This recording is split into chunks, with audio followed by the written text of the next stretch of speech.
Hello. So I was just hanging out with my very wise and very good and kind friend Al Balabio, and as we usually do, we talk about everything. We talk about the big things happening in the world. Al is a force in terms of human evolution, I believe, and where we're going and healing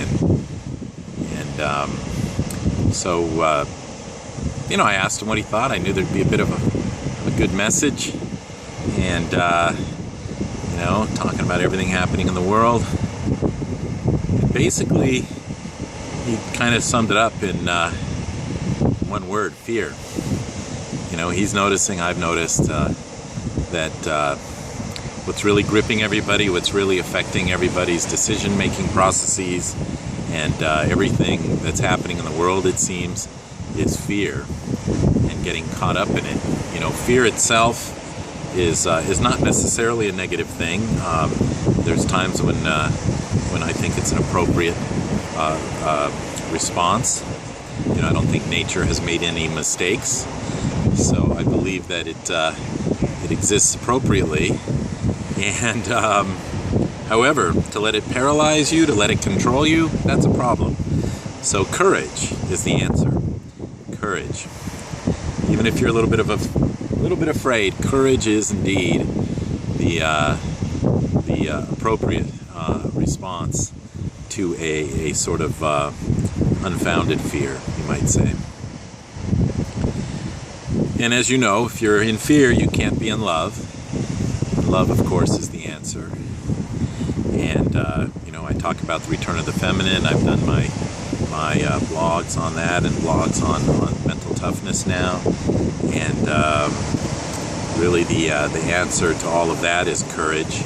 Courage of the mind.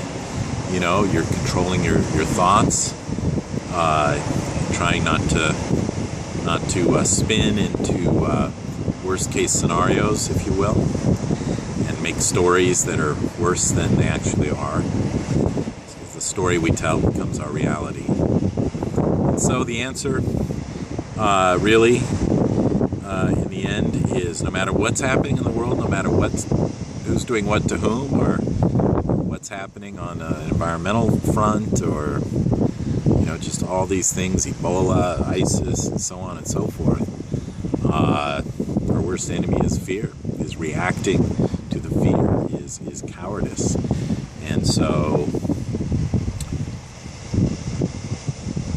I think the big message here is that anything we can do to help minimize people's fear is the most helpful thing we can do at this point, as healers and visionaries and friends and family. So, we forget. Al also brought up the great point that we forget, essentially, that we are eternal. We forget, we actually fear death. We forget that there's a much bigger picture, a much longer time frame. And so a lot of these fears that we have are sort of based on the idea that this is it. It's the only chance, the only thing we've got, and we can't afford to lose it, or it's going to be painful. And I can assure you, having died many times myself now, it's not painful. When you do go non-physical, you realize right away that all the little things were not a problem. All the big things were not a problem, really. And we've got a lot more ahead of us than we have behind us, as Abraham Hicks would say. So if you start to feel that fear creeping up, you start to feel it control you,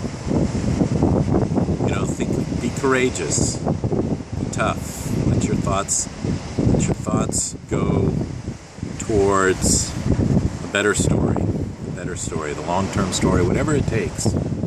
We'll still act. We don't have to act from fear. We can act from love. We can make decisions that help the environment and solve issues of disease and so on, just sheerly out of the love for humanity and all of nature and the earth, don't have to do it out of the fear of its demise or anything like that. So something to contemplate on further. I could probably go on and on about it, but I would love to hear more from you. And really, now's a good time, I think, to be focusing on this particular issue. Alrighty, take care. Beautiful day.